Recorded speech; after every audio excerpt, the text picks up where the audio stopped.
Turgon, also known as the Wise, was the High King of the Noldor and a central figure in J.R.R. Tolkien's The Silmarillion. He was the second son of Fingolfin, making him the brother of Fingin, Eredhel, and Argon. Turgon first ruled as the Lord of Nevrast, later ascending to become the King of Gondolin. He was extraordinarily tall, believed to be second only to Thingol among the children of Iluvatar. His royal appearance was striking, with white robes cinched by a golden belt and a crown set with garnets. He often sat upon his throne in a high tower, holding a scepter of judgment and wielding the sword Glamdring. Among Fingolfin's kin, Morgoth feared Turgon the most. Morgoth had taken note of Turgon as early as their time in Valinor, and whenever Turgon drew near, a heavy sense of foreboding would cloud Morgoth's heart. Morgoth perceived Turgon as the one who, in an unknown future, would play a role in his eventual defeat. Turgon was born in the year of the trees 1300, the same year as his cousin Finrod. In Valinor he married Elenwy of the Vanir, with whom he had one daughter, Idril Celebrindle. When darkness fell over Valinor and Fëanor swore his fateful oath, Turgon and his father Fingolfin opposed Fëanor's inflammatory words. Although Turgon initially resisted leaving Valinor, he eventually joined the Noldor in their exile. Following the doom of Mandos, Turgon, like many of the Noldor, chose not to return, as both he and his brother Fingin were fiery-hearted and unyielding once they had committed to a course, even if it led to their doom. After Fëanor and his followers betrayed the rest of the Noldor by taking the only ships and burning them upon their arrival in Middle-earth, Turgon and his father led their people across the perilous Helcarax, the grinding ice. During this treacherous journey, Turgon's wife, Elenwy, drowned in the icy waters. Although Turgon managed to save their daughter, Idril, he was unable to save his wife. This tragedy deepened Turgon's resentment toward the House of Fëanor. Upon arriving in Middle-earth, Turgon settled in Vinyamar in Nevrast and became its lord. Around the year FA 50, Turgon and his cousin Finrod traveled south along the river Surion. As they slept near Ithel Ivrin, Ulmo entered their dreams and urged them to seek hidden refuges that could protect them from the assaults of Morgoth. The following year, Ulmo appeared to him in person, and under his guidance, Turgon discovered the hidden valley of Tumludin within the encircling mountains. Initially, Turgon left the valley and returned to Vinyamar, keeping the secret to himself for many years. However, he had already begun to plan the construction of a city in his heart. After the glorious battle, Turgon once again felt uneasy due to Ulmo's prophecy. His thoughts returned to the valley of Tumludin, and he secretly sent many skilled craftsmen there to begin constructing Gondolin. When Gondolin was finally completed in FA 116, Turgon led his people in secret from Vinyamar to their new hidden city. Under Ulmo's power, both the traces of their migration and the entrance to the valley were kept hidden. Before leaving, Turgon, following Ulmo's prophecy, left behind a helmet, armor, and sword for the one who would one day come to Vinyamar and bring hope to the Noldor. In the hidden city he built, Turgon became the king of Gondolin. His people strove to make Gondolin ever more beautiful, and Turgon himself even crafted two trees, Glingel and Belthul, modeled after the two trees of Valinor. In FA 400, after the tragic death of his sister Eredhel, Turgon's nephew Maeglin arrived in his realm and became a trusted advisor to the king. In FA 458, Turgon took in the brothers Huor and Hurin, who had been rescued by the great eagles. He formed a deep friendship with them, and a year later he even allowed the brothers to leave the hidden city, despite it being against the laws he himself had established. Later, Turgon led his army to the Nirnath Arnediad, Battle of Unnumbered Tears, where he reunited with the brothers Hurin and Huor. It is said that Hurin, fighting by Turgon and Fingon's side, was filled with joy to meet them on the battlefield. With Fingon's sacrifice, the battle was lost, and at that moment, Hurin urged Turgon to leave the field, preserving the last hope. Hurin spoke these words, "My lord, under the shadow of death, allow me to say this, though we part here forever, and I shall not again see the white walls of your city, from you and from me a new star shall arise. Farewell."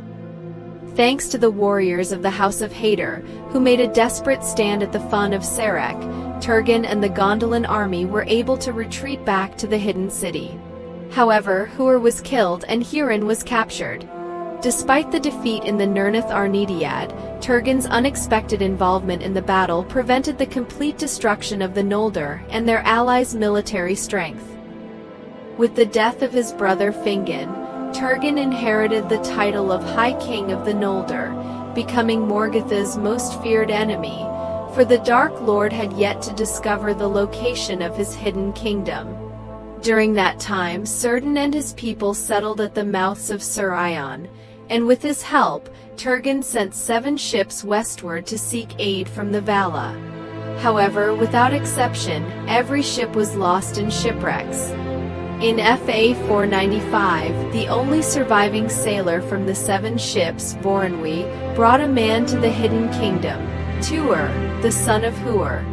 King Turgon met him in the high tower of the king, where Tuor revealed the armor that Turgon had left in Vinyamar nearly 400 years earlier under Ulmo's command.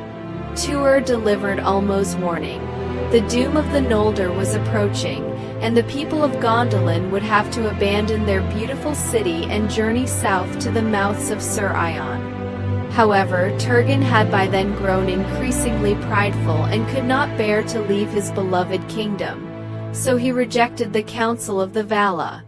Instead, he ordered the 7 gates to be sealed tightly, allowing no one to enter the city, save for the great eagle Thorondor, who alone could bring news. A few years later, Hurin was released by Morgoth, hoping to find Gondolin once more.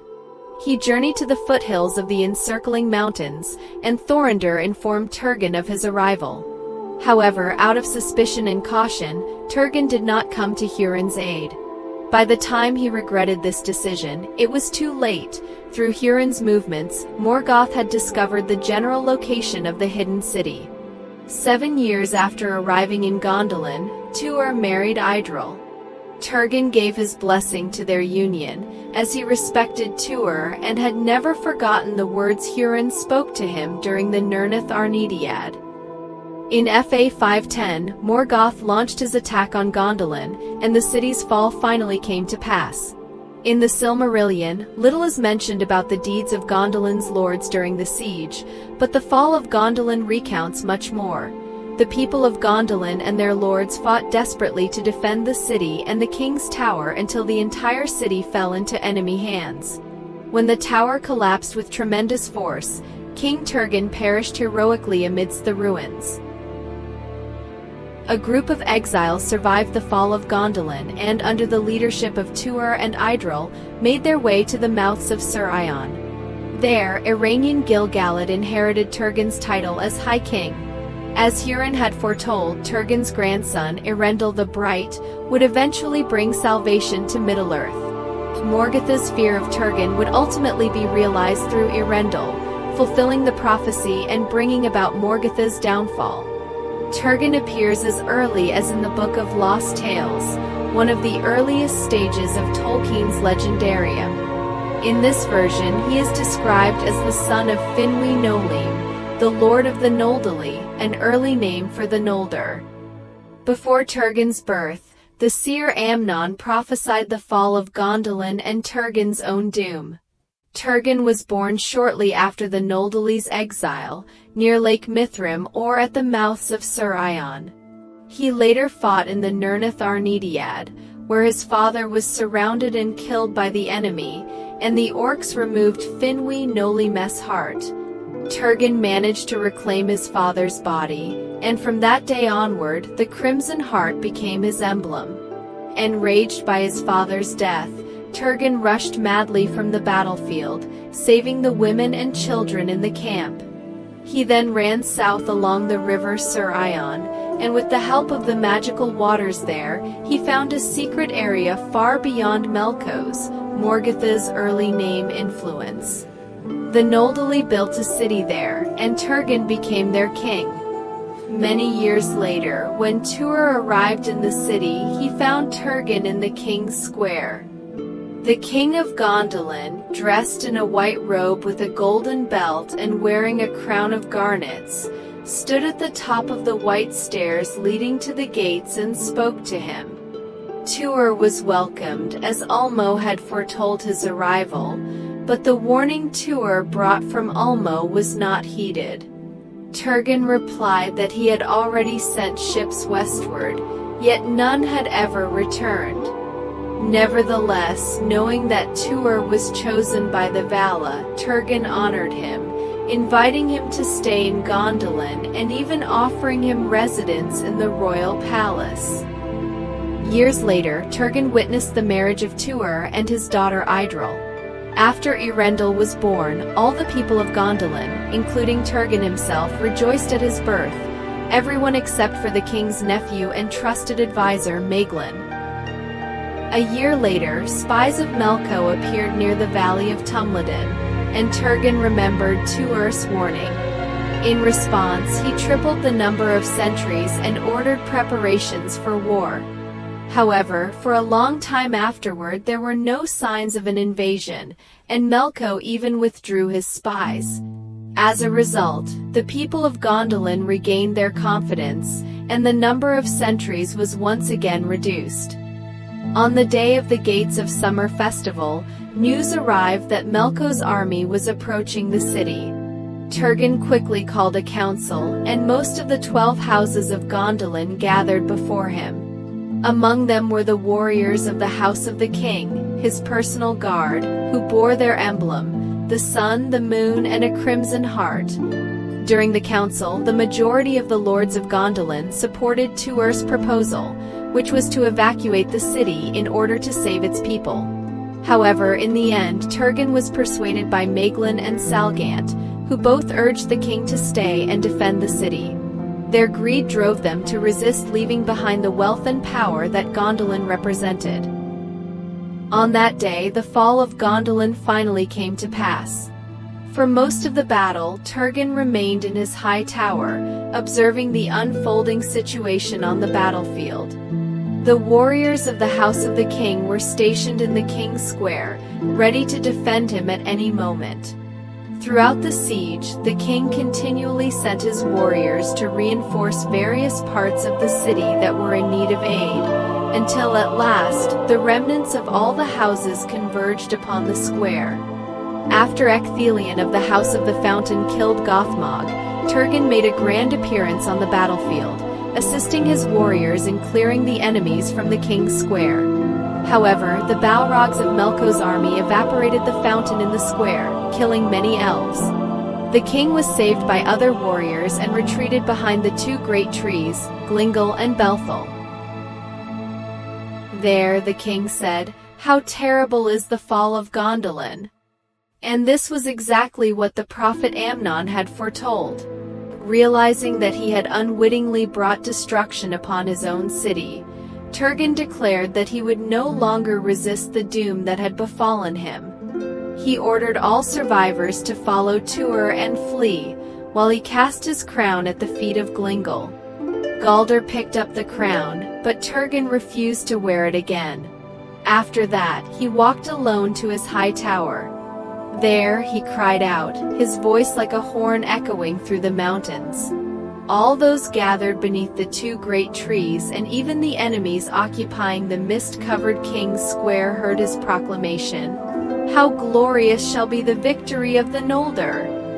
Legend records that it was midnight, and when the orcs heard his words, they mockingly burst into laughter. At that time, Tuor was tasked with leading the women, children, and all survivors out of the city. However, he was reluctant to leave the king behind, so he sent messengers to persuade Turgon to depart. The messengers came 3 times, and each time Turgon refused. The king declared that he would never leave his city and would face its doom alongside it. His house of the king remained gathered around, defending the high tower where the king stood.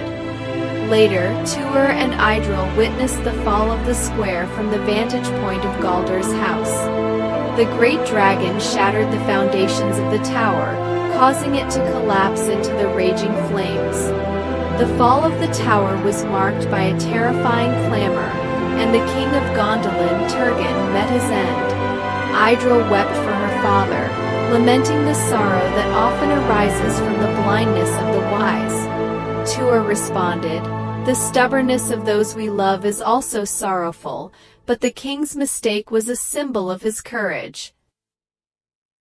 Indeed, the parallel between Turgon and Emperor Constantine XI Palaiologos is striking. Both figures chose to remain with their doomed cities, embodying a profound sense of duty and sacrifice. Turgon's final declaration and his refusal to abandon Gondolin echo Constantine's own words as he faced the fall of Constantinople. Both leaders chose to face their fates alongside their people, rather than survive at the cost of their city's destruction.